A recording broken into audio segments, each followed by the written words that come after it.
What's up, guys? Hope you're well.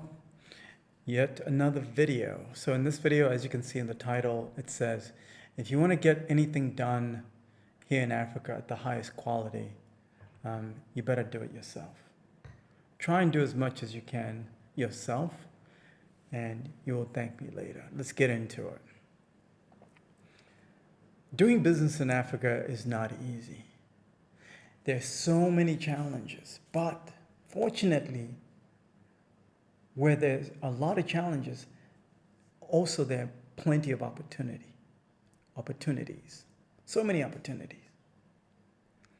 So I was on social media, browsing a few weeks ago, and then I saw, I think it was on Facebook.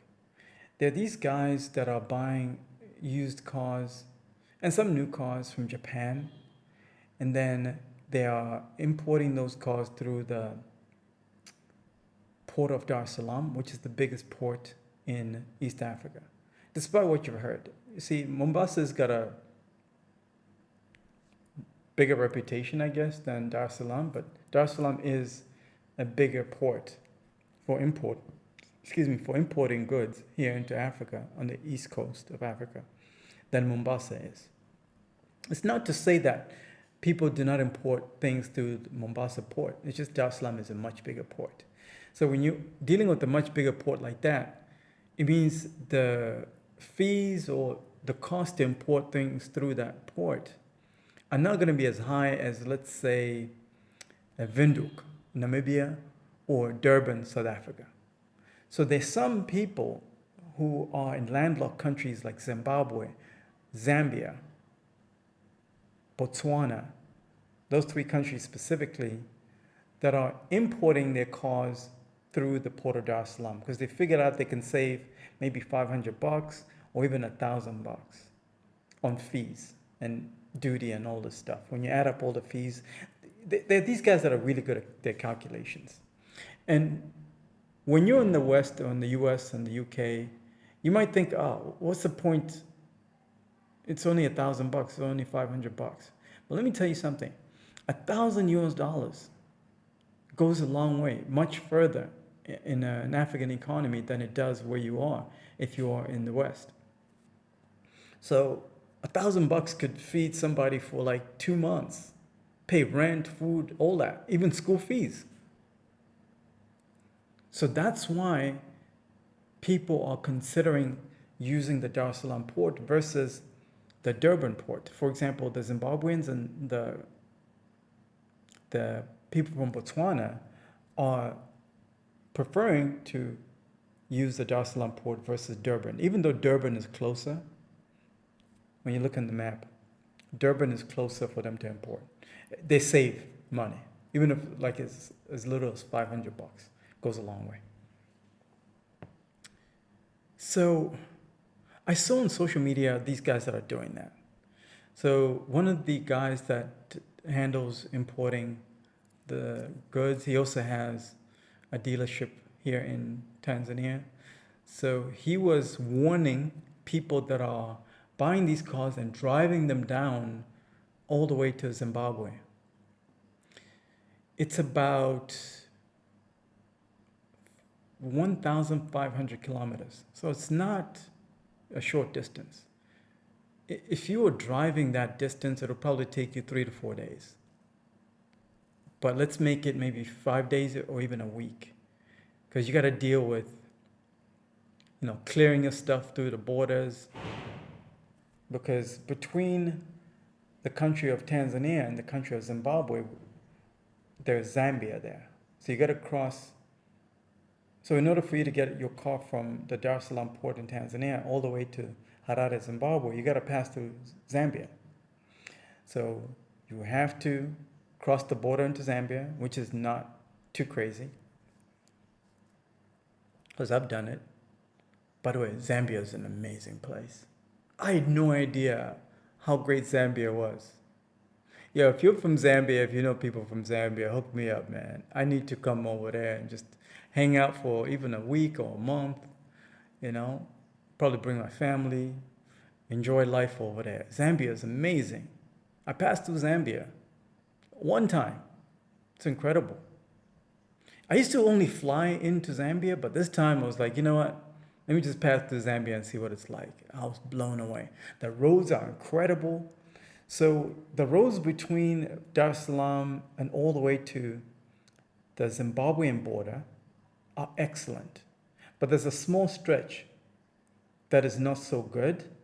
Um, on the Tanzanian side, maybe it's about 100 kilometers. That little stretch is pretty dangerous. And then there's also another stretch in the Zimbabwean side. The road is not so good, but it's not as dangerous as the part in Tanzania. So this guy who was importing these cars was warning people that were driving these cars that were buying, that distance, that, hey, look out for that stretch, that 100-kilometer stretch, because it's quite dangerous and you might lose your life on that stretch and you might lose your investment. And also warning these guys, because what happens is this. When somebody in Zimbabwe and Botswana buys a car here in Dar es Salaam, they hire what is called a runner. A runner is a young, fit, energetic guy that is willing to risk, coming all this way and make like $1,000 in 2 weeks or even more. I don't know how much. It depends, I guess, because they're runners for everything, right? They're runners for who buy clothes, who buy electronics, but I'm talking specifically for runners that are buying cars. So these guys that are willing to do that job of driving up and down and making sure that car gets from Tanzania to Zimbabwe. And some of these guys are quite reckless because they're young. If you're in your 20s and you get an opportunity to make $1,500, which is $1,500, let's say. I don't know what the rates are. I need to look them up, but let's say $1,500 for 2 weeks worth of work, or even a month worth of work, right? Let's factor in maybe delays and whatnot, paperwork and border crossings. That's a lot of money to a guy in his 20s that on average his friends are probably making like only $100 a month. So $1,500 is not a bad deal. But the problem with these young guys is they're gamblers. It's not necessarily a problem, okay? Because I'm a gambler too. And I remember being in my 20s, man. I am blown away that I'm still alive. I am grateful to my God. Thank you, God, I'm still alive. God is good. I pray every day because I realize God has had me the whole way. Because some of the things that I gambled with in my 20s, only God knows. For example, like just hanging out with the wrong crowd. Like, have you ever hung out with the wrong crowd and realized, man, what was I hanging out with that guy for? The guy's an alcoholic. He's a reckless driver and he likes to drive drunk. What the hell? What kind of friend is this?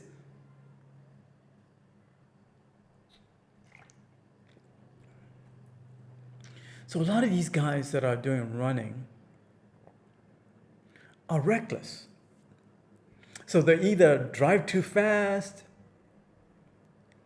they don't pay attention to detail, they're quite sloppy, they probably drink too much, they like girls too much. Listen, there's nothing wrong with liking girls. Everybody, listen. I'm an OG. I understand. I get it. Girls are great, but listen, you gotta pick the right girl or else you're gonna be derailed out here, dude. Life is gonna be really rough for you. You know how many people that I know whose lives were completely derailed because of women? So many. I know too many guys. So don't be reckless, especially when it comes to the ladies. Pick right, and your life will be smooth and you will have peace in your life. These guys, they like to drive too fast, especially on the roads that are smooth, because they want to impress the boss. And also they want to beat their deadline. So if they promise the boss that they're going to deliver that car in 2 weeks, they want to hopefully deliver that car in 13 days instead of 14. So they tend to drive too fast, and they don't know the route like that, because they're either depending on somebody else that's taking that route, and if it's their first time, you know what I'm saying, and also if they're driving at night because they're trying to, save time. That's the other thing, is that when you're trying to get this money, you do whatever it takes. You drive at night when you're sleepy. You might not be a drunk or reckless, but you're driving when you're sleepy. That's even dangerous too. Sleepy driving, excuse me, sleepy driving is equally as dangerous as drunk driving. It's no different.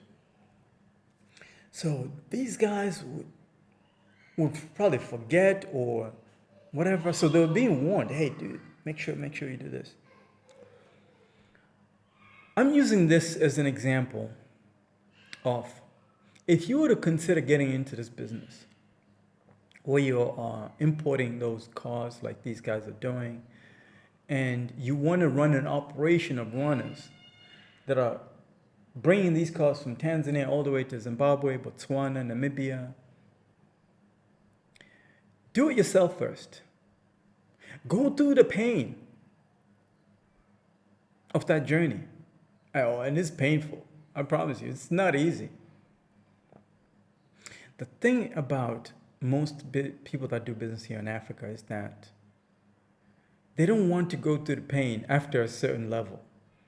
Because after a certain level, maybe he's now driving a Benz, and that Benz has got air conditioning, the seats that are heated, okay, right? Then he starts getting fat, going to Namachoma, drinking too much alcohol.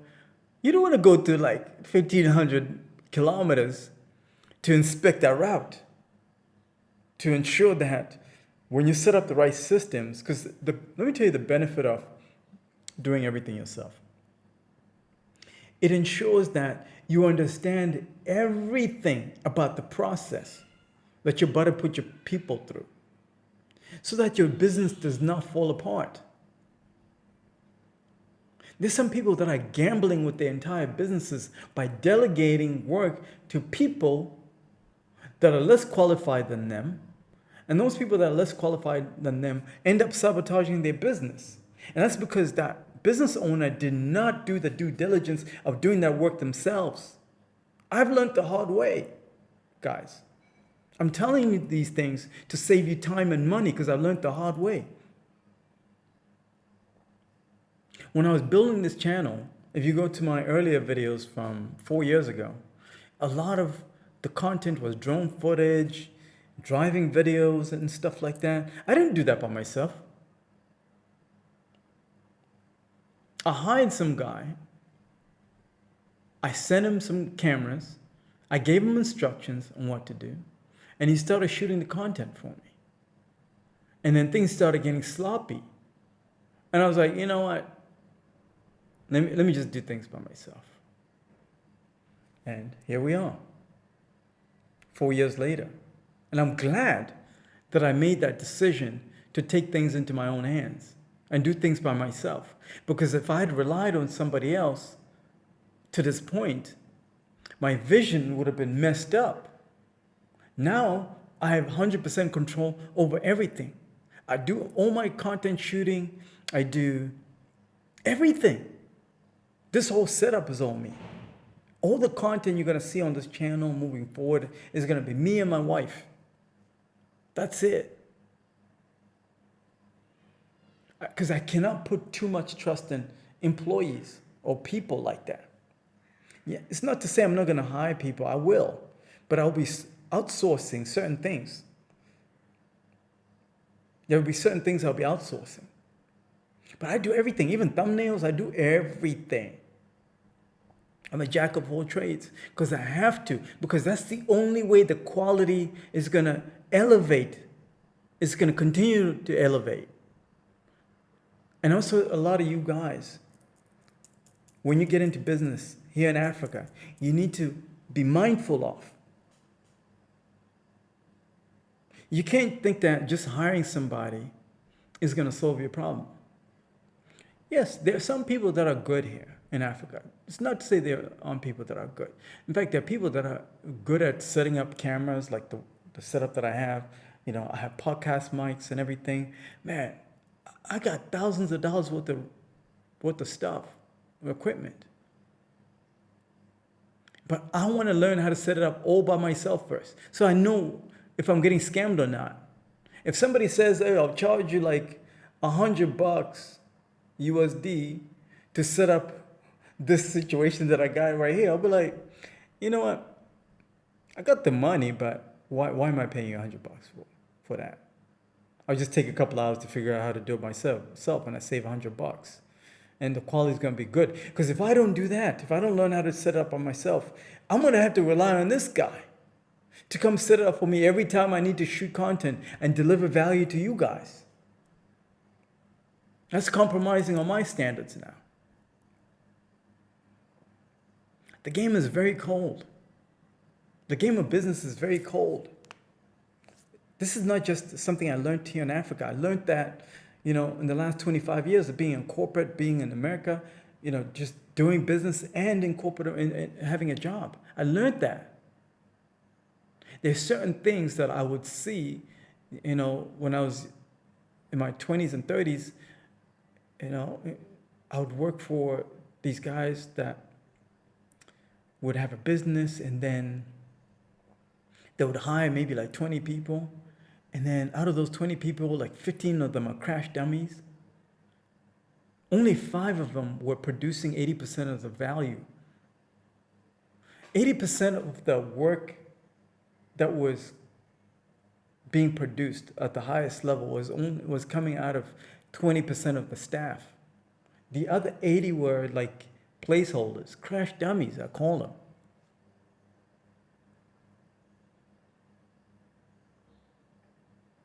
The game is cold, guys. Business is no joke. What I'm encouraging you guys to do is to try and do as much as you can by yourself. Even doing your own research, your own due diligence. We got ChatGPT now. All this game that I got, all this knowledge that I have about how to do business in Africa and what works and what doesn't is all first-party data, first-hand information. I have information that you cannot get on ChatGPT. For example, what's happening in the capital of Tanzania now, which is not Dar es Salaam, by the way, it is Dodoma. What I've seen in Dodoma is not available in ChatGPT like that.